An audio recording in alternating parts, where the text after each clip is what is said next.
This is DJ Wolf Live. Hey, all right, guys and gals.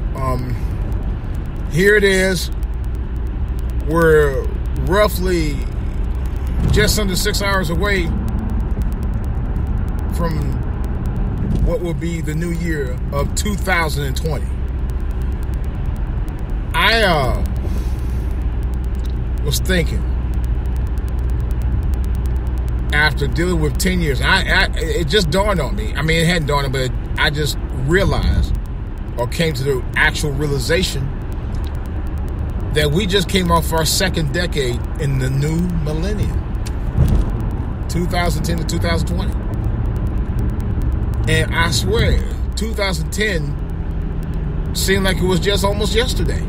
Now it's 2020. And I realize as I get older, the years literally have gone by so fast, man. It's almost scary to me, man. Because it went by so quick. This decade went by so fast.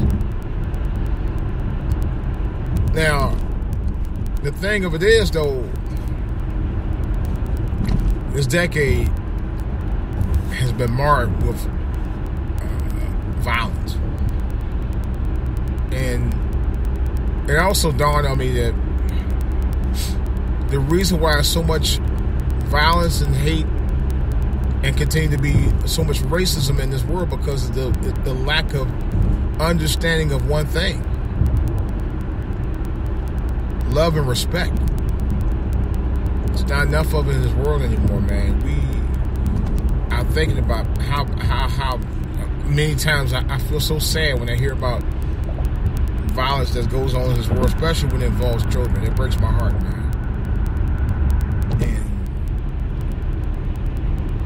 And it really does. I mean, this world has gotten to be so bad. It's now to a point where kids can't even go play outside the day without having to worry about their parents and to worry about what's going on with them. You know, it's just so. I don't know. This world's got to be so evil, man. People just don't care anymore. Years ago, used to be a code, and this is no joke. There used to be a code among thieves and other criminals. That code has long since been broken. People don't respect that code at all anymore. People don't have a lot of respect for a lot of other people for a lot of stupid reasons anymore at all. And the morals is just out the window anymore. People drive crazy. People talk to you crazy. People act to you crazy. People just don't give a damn anymore, man. You know, we have a beautiful world out here to explore, to enjoy, to relish, and to love, and to learn, and to listen to other people. And no one does that.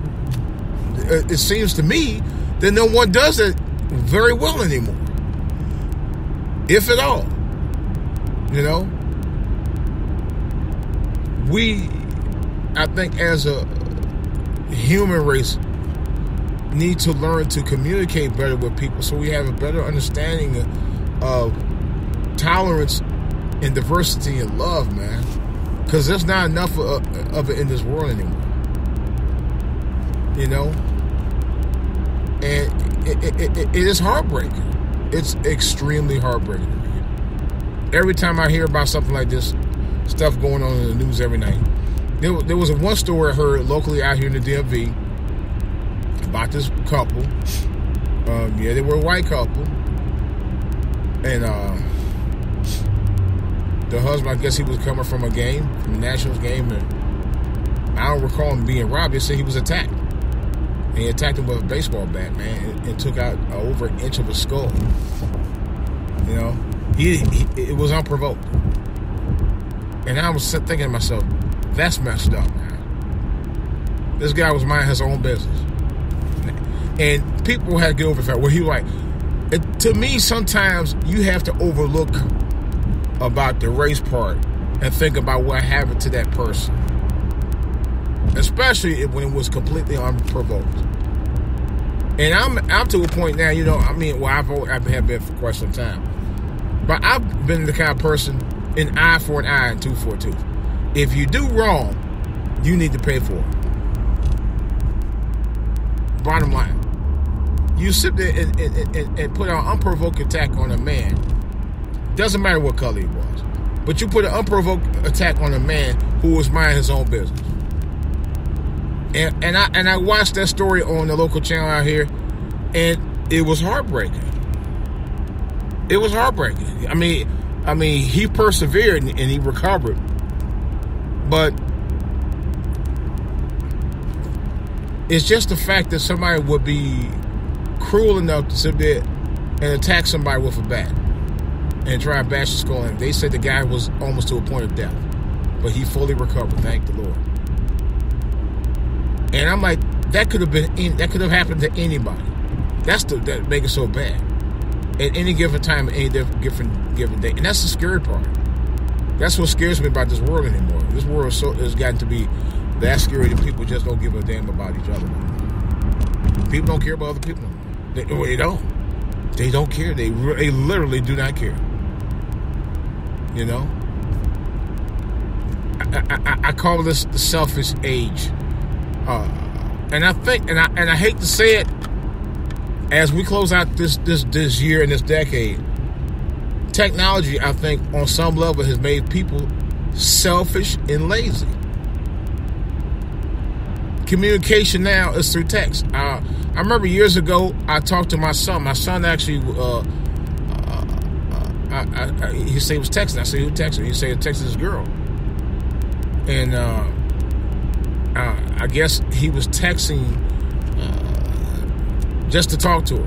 And I'm like, dude, you don't get to know a girl by just texting her. For all you know, that could be a dude taking her phone and texting you while he banging her. You know?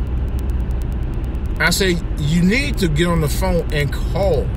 Y'all young people today need to learn to communicate on the phone instead of just texting all the time. You know, the only time that I text, or if I text my wife, or if I text a relative or somebody, is when I'm letting them know, hey, you know, I'm coming over there in a few minutes, blah, blah, blah. That's pretty much it. But for you as a young person just getting to know people, or people you just met, I don't recommend texting as being the one way to go initially. You need to be on the phone communicating with the other person. By voice. Literally. You know? But technology has made people lazy. Made people not think as much. You know? And not be aware as much. You should be aware of your surroundings, whether you're using a map or not. You know? That's how I got through. That's how I was able to figure out streets. Getting around streets years ago by using maps.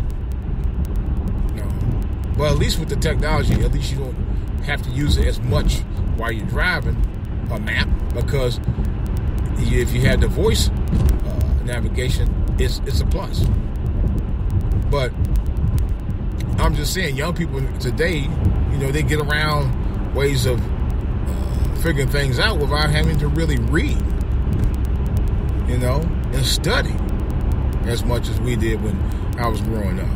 And it's not about being jealous. I'm like, it's just common sense that people don't use anymore. They don't use the gift of reading.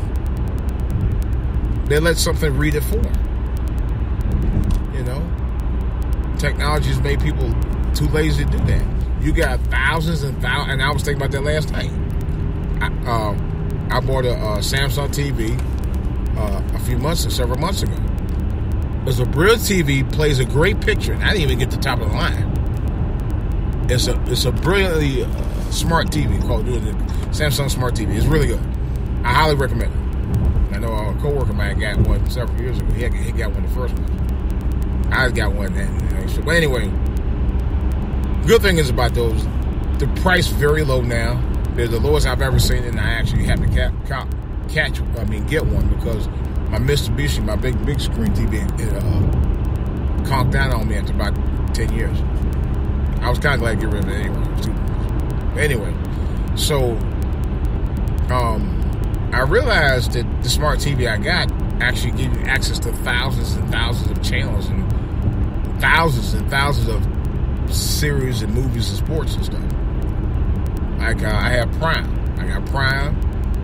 I just restored my Hulu. I always had Hulu, but I just needed to set up my account so I could watch Hulu on the smart TV. That's 2. Then I just purchased the new Disney streaming service. That's 3. Along with several, what was the other one? Apple TV. I just got that too. I just got all of this week.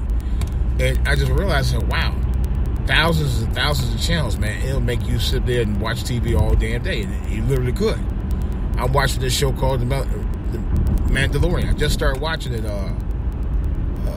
really 2 days ago. My coworker was telling me how good it was, and I said, and that's what got me to go ahead and make the purchase of the Disney streaming app. It's a really good show. I highly recommend it. It's probably one of the top shows on the Disney streaming app under the Star Wars channel. And they have a ton of content on the Star Wars. A couple some Star Wars movies I have never seen. But I plan on watching them all of them. I plan on watching all of them now. But in any case, what I'm saying is all this technology, including the television streaming services, have made us very lazy. You know, you get into what they call now binge watching. I started binge watching. The first show I ever binge watched was about 5 years ago with Breaking Bad. Really, really good show. It's addictive. If you hadn't seen Breaking Bad, check it out. It's a very, very addictive show. One of the best shows that was ever on A&E. Was A&E or Bravo? It was one. No, it was A&E. I think wherever the channel was on, AMC. I forgot. But no, AMC. I'm sorry, it was on AMC. A&E is a different network. But really good show. And like I said, all this technology I think is making people not think as much. You know, you don't have to. You could either sit there and tell the phone what to do, or place orders for you, buy movie tickets, even text for you. You know, like Siri. I can get Siri to text something for me now to my wife or something just by saying, Siri, could you text so-and-so, blah, blah, blah. You know, and vice versa. You know, technology has made it to a point where you don't have to do anything anymore except press a button to get it to do what you wanted to do. You know, they got apps for almost everything you want to do now. From buying everything online, which I think is cool. I still think it's cool. That's one of the technologies I do think is cool is the invention of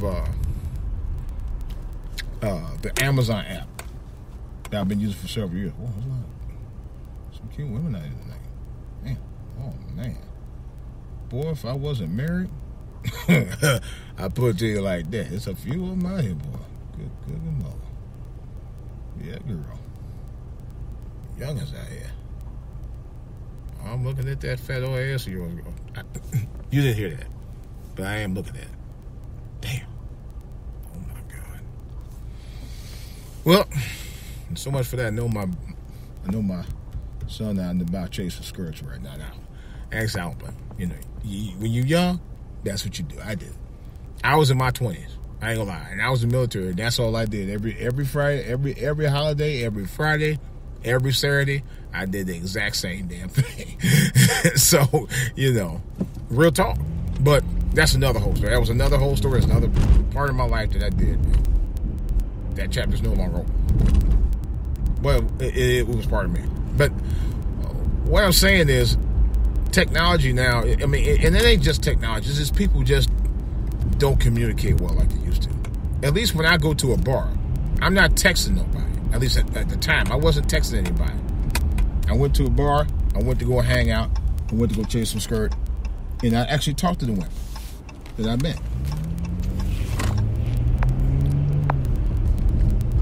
You know? I went to go talk to those females. It wasn't about me, you know, going in to a bar, getting on my personal phone and texting. I went to the bar with the intention of meeting people. You know, people do that much. They get on there and just start texting on the phone. Or you go out to a dinner with people. You start texting, everybody texting on the phone. Ain't nobody talking to each other. You know? So sheer lack of Communication is a part of the problem, along with everything else. The way people drive is aggressive anymore. They're in a hurry to get to where they need to go, and half the time they ain't got nowhere to go anywhere. You know, people texting while they're driving. You know, we had a couple of incidents right out here in the DMV recently where kids were either injured or killed because they were texting while driving, wasn't paying attention to the school bus with the stop sign sitting out there in front of them, telling them to stop. You know? There was a matter of fact, there was another one. And I don't know if it was involved with texting and driving. It was drunk driving, though. It killed this 79-year-old woman. You know? It's got to a point where we lost our concern for others. That's not a good thing. You know, God talks about it mentioned in the Bible about love thy neighbor. You know, loving thy neighbor don't mean just loving your neighbor, but they mean your fellow man. From what I take it, it's really about loving your fellow man, having compassion for each other. And I think it's one of the things that we clearly forgot about. But I'm going to tell y'all right up front, one of my New Year's resolutions is to be more of a loving person. You know,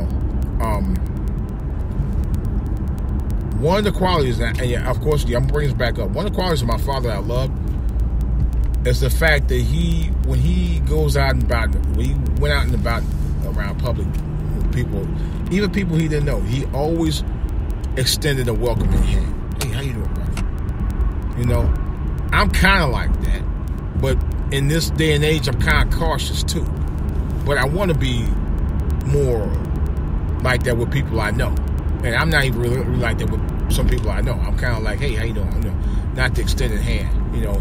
And but I'm pretty much like that anyway now. I'm just not quite as open at times like I need to be, and that's just because I'm kind of shy.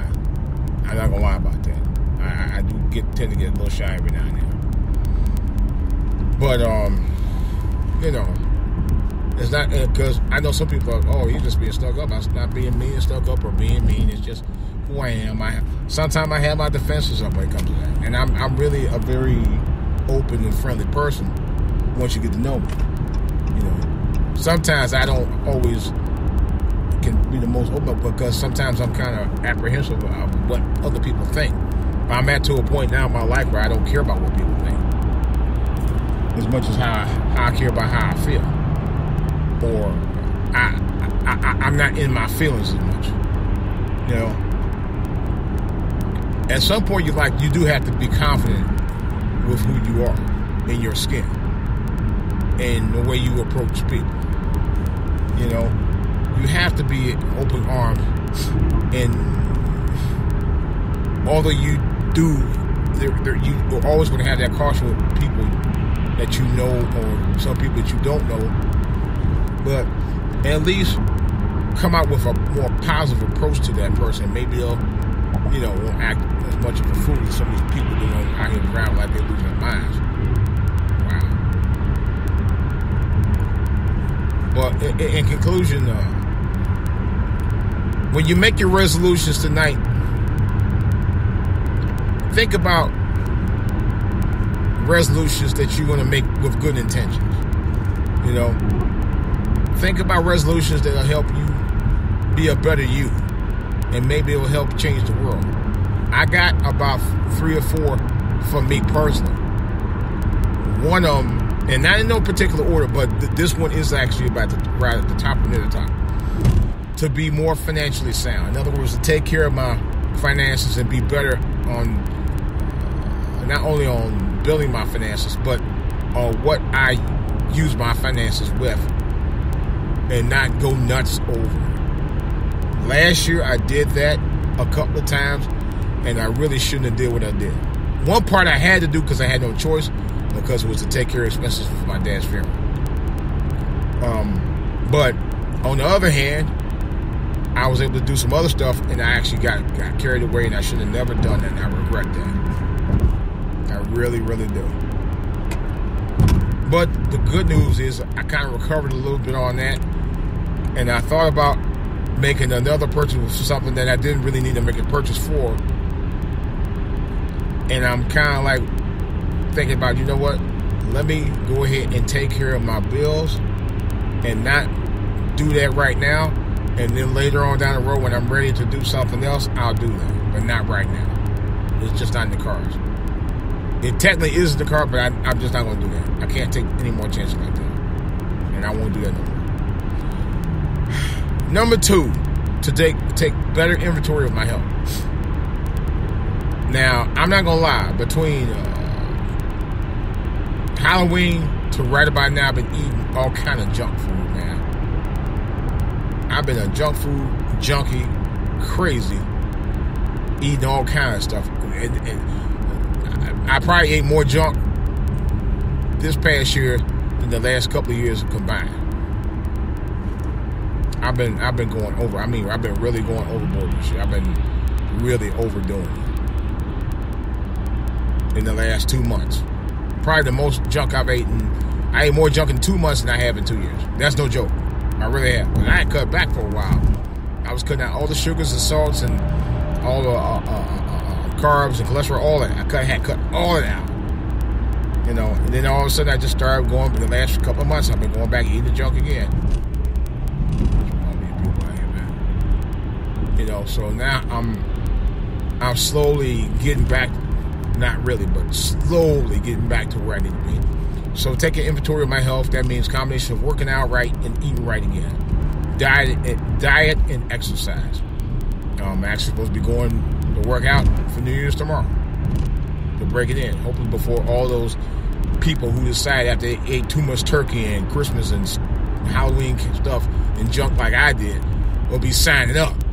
And I know it's going to happen, so I need to get in. I got to get in there tomorrow with the ground running and try to make it a regular routine like I used to. I used to go 4 or 5 days out the week.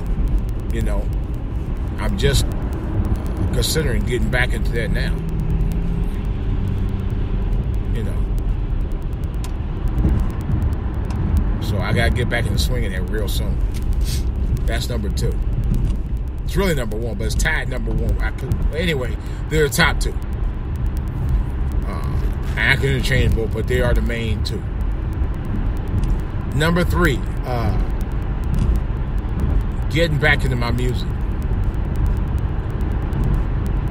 Gotta do it. Gotta do it. I just ordered 2 books that will come in next week that hopefully will help me with songwriting and rhyming patterns for into music. I desperately need that. So I bought 2 books on that subject.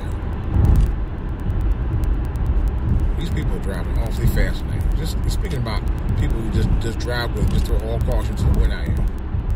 Like, you know, well, people don't have to get home. Yeah, you gotta get home, but you gotta learn how to drive with some common sense.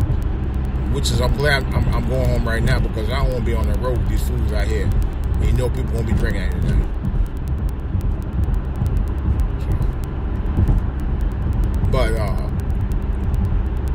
But those 3, financial order, health conscious, diet and exercising, and the other thing is to get back into my music, full tilt on all 3. Those are my top 3. I would say number 4 is to rekindle my bond or rebuild my bond with my family up north. Right now, I'm going to say that's a no-go.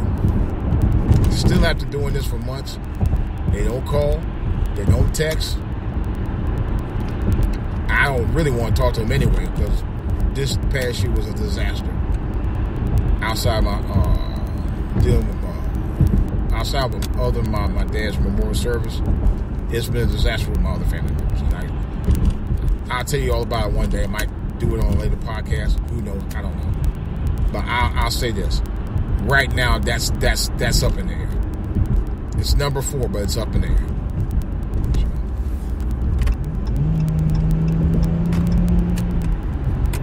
But nevertheless,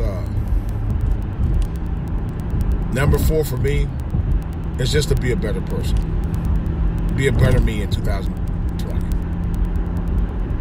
The 3 things that I mentioned, maybe the other one, but this is number 4. So those are my resolutions. I've recorded it here at 6:32 on December 31st, 2019.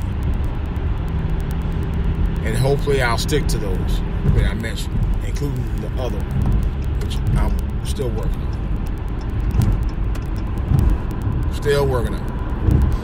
We'll see. All right, guys. This is DJ Wolf. If I don't talk to you